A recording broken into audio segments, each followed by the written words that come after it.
Welcome back to my top 10 favorite TV shows of 2023. Here's part 2 of the list with numbers 5 through 1. Number 5. Star Trek Picard Season 3. As I mentioned in last year's video, I already thought the first 2 seasons of this series were okay. Not as great as I, a big Captain Picard fan, might have hoped, but in my opinion, certainly not the legacy-tarnishing trash fire that so many fans still claim it to be. There was some interesting, expansive world building and character continuations that I had been craving ever since the end of Voyager, and even more after the 2009 movie teased that whole Romulan apocalypse event taking place in the Prime timeline. The acting is superb, with the obvious standout being Sir Patrick Stewart himself, who beautifully inhabits an aging, disillusioned, even haunted Jean-Luc Picard, who is still every bit as steadfast, principled, and warmly wise as we remember him. And it's pretty rewarding to see him gradually reinvigorated by these new adventures that drag him out of retirement and remind him that he can still have a rich future ahead of him, even with so many more years behind him than ahead. Also wonderful is Jeri Ryan returning as Voyager fan favorite 7 of 9, finally getting to truly grow into her own, and the other supporting cast bring some refreshing nuances, quirks, and traumas that we haven't seen so much of in previous Trek.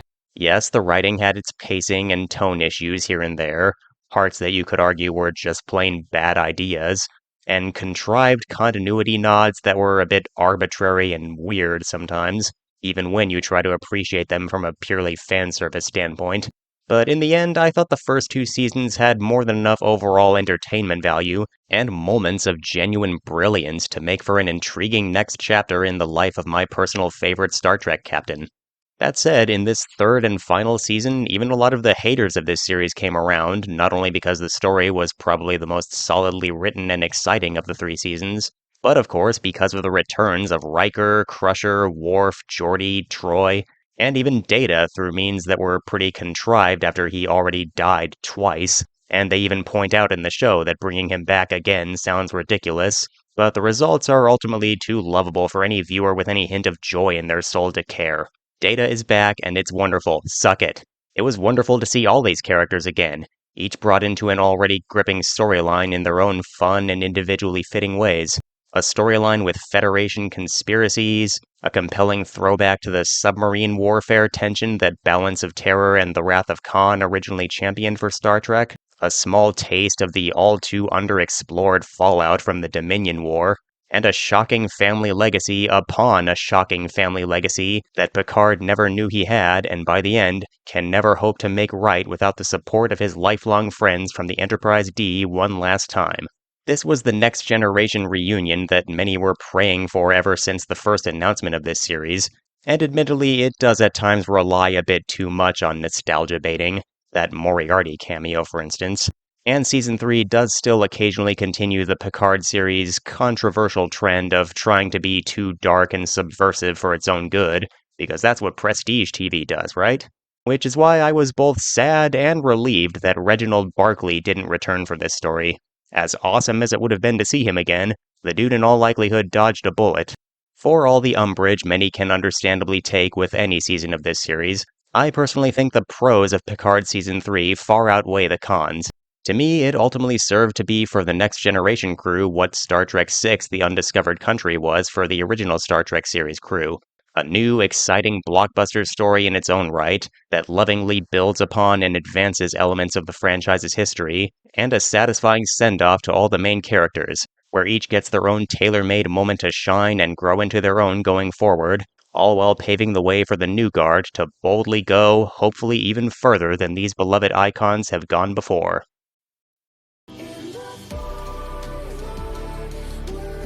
Number 4. Scavenger's Reign.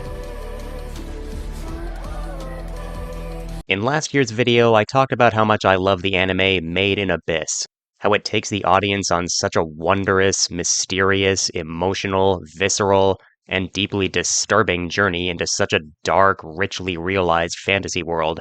It's a mesmerizing kind of viewing experience that I've never quite seen anywhere else, but the overall feel of this series comes easily the closest. It takes place entirely on an alien planet where several marooned and scattered crew members try to survive and make their way back to where they hope their mothership made its emergency landing intact. Said alien world is one of the most genuinely alien that's ever been depicted in modern sci fi, and much like Made in Abyss's titular Abyss, it's vast, colorful, and teeming with countless strange life forms that can make the journey feel like a beautiful, wondrous, even fun adventure one moment, and a gruesome, bizarre, blood-curdling piece of eldritch horror at the next. And what makes the horrific parts of this world all the more mortifying is the reality that they're all just natural parts of this environment, not at all consciously malicious to our human characters, but totally indifferent to them except as a potential next meal, or a parasitic host, or whatever any given creature they encounter naturally needs. A poignant reminder that nature is neither good nor evil. Even on alien worlds, nature just is. And no, I don't consider Hollow to be an exception to the not malicious thing. That was a situation of two pathetic creatures who both felt small, weak, and bullied, symbiotically finding themselves with actual power for the first time ever, and doing what most small, weak creatures, man or animal, tend to do once they have power. They start throwing their weight around and bullying everyone else back. And while I just called him pathetic, Cayman and his whole twisted, depressing subplot with Hollow and the memory of his lost love might actually be my favorite part of the series. It's such a tragically honest portrayal of a man who's ruled by insecurity and self-delusion, and the disastrous consequences that can come when someone like that meets just the other wrong kinds of people while on an endeavor as important as the Demeters. The entire small but distinct cast all have that same nuanced, flawed, and realistically portrayed character writing that makes each of them very compelling to go on this journey with. And the audience is really transported into that journey with them, thanks to the show's imaginative, eye-catching visuals and beautifully ambient music and sound design, which altogether convey a lot of essential character, plot, and world information with pretty minimal dialogue needed in the first couple episodes. Not first act of Wall-E minimal or Tartakovsky's Primal minimal, but still, there's plenty of largely visual storytelling that respects the audience's intelligence and trusts them to intuit certain things for themselves, which I always appreciate in entertainment that purports to be more adult than your granddaddy's cartoons. Easily one of the finest slices of science fiction I've seen in recent years, and while it totally could stand as a solid single-season miniseries on its own, that hook they leave us with at the very end, and the wealth of story potential this world still has, make me really, really hope for a second season. If you have Max and you love sci-fi, animation, or both, I promise you do not want to sleep on this one. And my soul from out its shadow Number shall 3. be lifted The Fall of the House of Usher. nevermore. This is the last of the annual Mike Flanagan horror miniseries that have been coming out on Netflix for the last few years, the Flaniverse as some call it, and I'm happy to say it's one of the best. Like Flanagan's previous miniseries, especially Hill House and Midnight Mass, House of Usher is wisely less focused on scares or shocks, and is a more deliberately paced modern gothic drama that only bears its true horror teeth at the very most viscerally and thematically effective moments. And goddamn is it effective when it does. The series is a modern reinterpretation of not only the eponymous story by Edgar Allan Poe, but also creatively and beautifully incorporates elements and themes from several of Poe's other works, like The Raven, The Mask of the Red Death, The Telltale Heart, The Pit and the Pendulum, The Cask of Amontillado, and those are just the obvious ones. I'm not a stranger to Poe's writings, but I'm by no means an aficionado either. So I'm sure there are plenty of other Easter eggs planted throughout the series that will make it even more rewarding for his most die-hard fans. And this show doesn't just use the Poe stuff as a cheap gimmick. Flanagan and company really know how to craft a story that's already dripping in gothic atmosphere and foreboding intrigue right from the start. A dark, rainy night, a run-down, shadowy house lit only by a fireplace, a bitter, weary man sitting atop a lifetime of dark secrets, so haunted by his darkest secret of all that he's ready to confess all of his sins in some vain hope of saving his soul. And that's just the opening setting. It's the part of the show that's the most overtly based on the original House of Usher short story, and it's ingeniously used as the framing device for a much bigger, richer story with more mystery and drama that expands upon its source material with a similar approach to the one Flanagan's Haunting of Hill House series used. That show created a longer, more complex, and more deeply emotional story by reimagining most of the characters from the original book all as members of one dysfunctional, semi-estranged family. This series likewise builds its storyline on the idea of the titular House of Usher as a family of characters whose names, tragic damning flaws, and twisted fates are all inspired by Poe's various other horror tales, with most of them being half-siblings, all fathered by the Usher family patriarch Roderick. We get plenty of personal friction and conspiring as they compete and backstab for his favor and for a bigger cut of the family fortune, with relations only getting worse as more and more of them mysteriously die, leaving all of them to wonder if there's actually some kind of supernatural family curse at work. We also get a deeper, darker look into just how the Usher family acquired its wealth, and how the ghastly consequences of his and his sister's hubris, greed, and cruelty coming back to bite them brought Roderick to where we meet him at the opening. Broken down, paranoid, secluded in his childhood home, and losing his sense of reality from recurring, maybe not hallucinations of the objects of his guilt, grief, and fear, not unlike in Poe's original tale. But here, with so much more backstory and fleshing out, and with Bruce Greenwood's magnetic performance, this version of the pitiable Roderick Usher becomes a more intriguing, layered, reprehensible, and tragic figure. He and his even more diabolical sister, Madeline, stick in your mind as the kind of believably, unflatteringly human monsters that only the best written and performed villains and antiheroes can. Most of the characters are like that to some degree, monstrous, deluded, or pathetic in some way, but portrayed just three-dimensionally enough to be compelling to watch without needing to be likable per se. There are maybe 2 or 3 members of the Usher clan who are ultimately decent people, but most, in true Poe form, prove to have a darkness festering inside them that's destructive to both themselves and whatever they love, and being part of this family legacy of blood money and betrayals only exacerbates it for each of them. Some openly wear their cold opportunism and inhumanity like a badge of honor from early on, while others don't seem so bad at first, but time and adversity eventually bring out their twisted true colors. When they each meet their ironic Poe-inspired fates, even if you don't necessarily feel sorry for them, the way the story is told has a way of still making you feel sorry for the loss of the better people they maybe could have been, if not for what being part of the Usher family line really inescapably means for all of them in the end. I could go on, there's a lot of really cool, really smart things about this show, but overall, The Fall of the House of Usher is an all too rare, sophisticated, riveting piece of modern macabre storytelling that's well worth watching whether you're already a fan of Edgar Allan Poe's writings or not. And in my opinion, it was a fantastic note for the Netflix Flaniverse to go out on. Number 2. Zom 100, Bucket List of the Dead. Is this an overall greater show than some of the visually inspired, thematically fascinating, and truly poignantly written shows I've talked about here, like Pluto, House of Usher, or Scavenger's Reign? No, not even close. But goddamn if Zom 100 isn't one of the most infectiously fun shows of the year.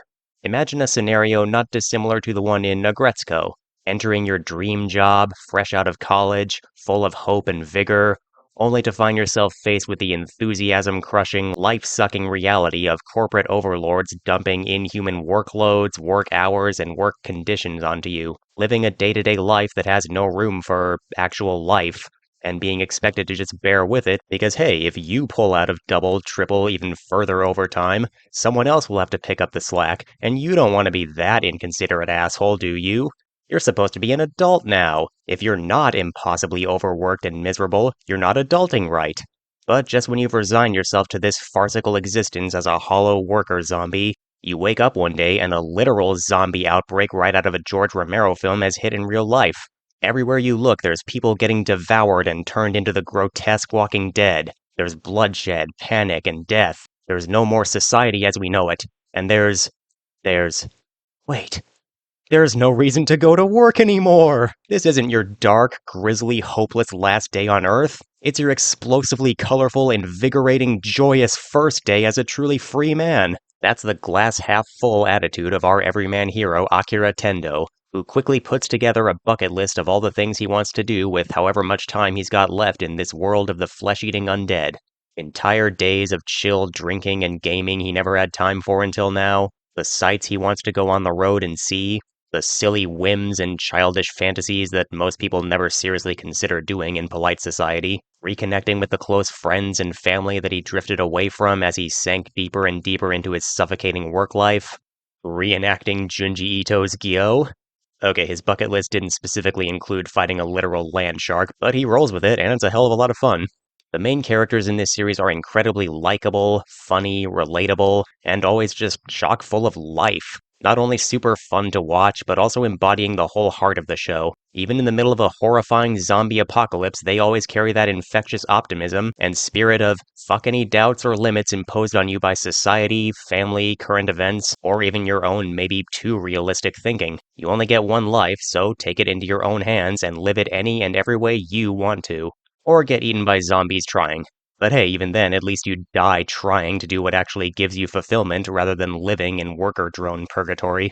In different hands, a show with such a lighthearted tone and main characters with such a carefree attitude could have come across as too selfish, unempathetic, and disturbingly tone deaf in the face of the end of the world. Like, sure, countless innocent people are suffering and dying at the hands of man-eating abominations that you never thought could exist in real life. Thousands of years of technological and social progress have crumbled overnight, and you have no idea how or why any of it is happening, but whatever. Make it all about you and how much fun you now get to have atop all the fresh fucking corpses. Thankfully, the show is very smart in how it handles its character writing and comedic timing. As refreshingly chill as they are about the whole situation compared to some other zombie story protagonists, Akira and company ultimately aren't idiots or sociopaths, and are more than willing to put themselves in harm's way to help any of the unturned people they come across along their adventures. Like with Shaun of the Dead, for how much funny potential the zombie apocalypse has to offer, there are still some genuinely grisly, tragic reminders of the real human cost of this situation, which not only spurs our heroes on to live as their best selves, but also to live for those who can't anymore. And the jokes almost never undermine the sincerity of parts that need to be sincere. The punchlines are expertly delivered right where they will honestly get the most laughs.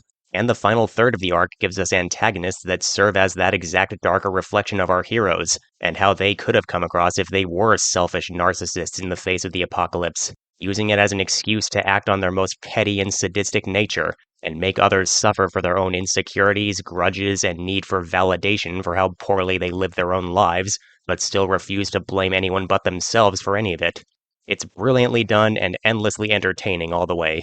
Despite the unfortunate behind the scenes kerfluff that plagued it and resulted in the last few episodes being delayed until almost the very end of the year, Zom 100's characters are lovable, its animation is vibrantly expressive and invigoratingly colorful, its comedy is on point, and the overall package is such a hilarious, adventurous, inspiring, all around blast of horror comedy that someone with my exact kind of personal taste needed just when it dropped. We will never forget you till the day we die. Number 1. Samurai. Blue Eye Samurai. Samurai. Like Scavenger's Reign, this series is a phenomenal testament to what adult-targeted animation can really be when the people behind the show go all in and take both their story and their audience seriously. It's an action-packed, visually stunning, glorious love letter to classic Chanbara films, like Akira Kurosawa's various works, Lone Wolf and Cub, Lady Snowblood, and sometimes even other modern works like Samurai Champloo or Kill Bill, which were already stylized love letters to classic samurai flicks. It's also a thoroughly engrossing epic in its own right, about the nature of revenge, love, compassion, betrayal, and the forging of one's own personal identity and purpose. How the ways others perceive us can negatively influence how we learn to perceive ourselves as we grow up, and what that can shape us into. The personal struggles of the mixed race, the handicapped, the dishonored, and particularly the women in this particular time period and culture, all working within the limits of their set places in society, and how much blood, sweat, tears, and did I mention blood, it would take for an individual to make their own place and achieve their own goals, damn any and all consequences in such a time and place. The show is set in Japan's Edo period, time of rigid social hierarchy and extreme isolationism. Foreigners are forbidden by law, and any people born of mixed blood are viewed as even lower than the lowest class in said hierarchy, essentially regarded as subhuman trash. Our protagonist, Mizu, is a female, biracial, highly skilled ronin on a fierce, bloody quest for revenge, seeking out the mysterious handful of white men who were in Japan when she was born, any one of which could have fathered her, and in doing so, inflicted the horribly persecuted existence she's had to endure all her life onto her in the first place. Said vengeance quest is full of magnificently staged kick-ass fights, painstaking physical and emotional struggle, political intrigue, powerful self-reflection, and even just plain funny moments here and there. Mizu is a fascinating lead character, made more and more layered, nuanced, and tragic as her backstory is gradually, masterfully revealed to us in tandem with thematically fitting events in the present. In true classic Chanbara film style, the first episode shows her as a mysterious lone wolf sword wielder of few words, easily slashing through an entire dojo of supposedly the best the town has to offer. But we quickly learn that this master swordsman is actually a master swordswoman, who has to do the Mulan thing so she can roam around the land freely and be taken seriously as a warrior. And even then, that can only take her so far, as she must still always keep her mixed race status on the low. We see that even a master swordsperson has their limits, and as unstoppable as she's presented in the premiere, for most of the series onward, Mizu's ever-escalating confrontations with ever-escalating levels of enemies puts her through the ringer. You always feel how genuinely challenged Mizu is, and her every victory or even just unlikely survival in these encounters feels so visceral and nail-bitingly well-earned, all to avenge herself, not only against the men who might have sired her, but also against how the world sees her and how she in turn sees herself. Like her blind sword father said, a quote-unquote impurity like hers in the right place can be a quality. Mizu is badass, resourceful, endearing, beautifully designed, and amazingly written. She just might be the best damn protag of any samurai story I've ever seen. Akemi has perhaps an even more interesting and transformative journey, to the point where it feels like she should have been the main character of her own show. I kind of see her as a more realistic Princess Jasmine, a highborn, intelligent, willful, somewhat naive young woman who hates being married off to someone she doesn't love and longs to be genuinely free and respected. But through Akemi's experiences in the real world, she gradually comes to terms with the fact that actually, as far as her culture is concerned, she totally is a prize to be won, so she might as well use her cunning and what limited influence she does have in her position to make that reality work for her. We see from early on that she has a knack for subtly appealing to the egos of men that she's supposedly subservient to, in ways that dupe them into giving her what she wants while they're still totally convinced it was their idea. And she just gets better and more insidious at that. Characters like Akemi, Madame Kaji, and even Mizu at certain points in her backstory demonstrate how restrictive the lives of women in Edo-era Japan could be, and we see the unique ways they find their own kind of dignity or power within their set lot in life, and or devise ways to use the societal rules that they suffer under to their own advantage. The writing in this show is so damn good that I really could go on and on about even the supporting characters. Blue Eye Samurai is everything a top-tier adult animated action series should be. Striking visual flair, thanks in this case to its gorgeous 2D, 3D hybrid style. Stellar direction that conveys just as much, if not more, meaningful information through visual storytelling than direct expository dialogue ever could. Enrapturing music and sound design that's both very classic samurai film-esque and still super appealing to people who have never even heard the name Akira Kurosawa. Awesome, inventive, eye-catching fight scenes that are rarely just fight scenes, in that they pull the same double duty as beautiful vehicles for character insight, the way the epic flow of songs in a good opera does. And a story that paints a thoroughly realized, thought-provoking picture of a bygone era of history in a way that feels both unflinchingly honest about said era, while encouraging modern audiences to reflect on our own modern sensibilities and how much our own history has both changed and stayed the same. Stylish, thrilling, mature, and a just plain wonderful viewing experience, Blue Eye Samurai is my personal favorite TV series of 2023. Well, that's my 2023 list. Sorry it took me almost halfway through 2024 to get it out. I really meant to have it done at least a couple months sooner, but what can I say?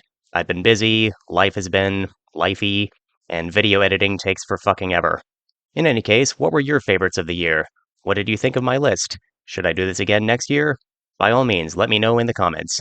I'm the Adorkable RJ. Thanks for watching. Please like, subscribe, and stuff if you are so inclined. And until next time, glory to fankind.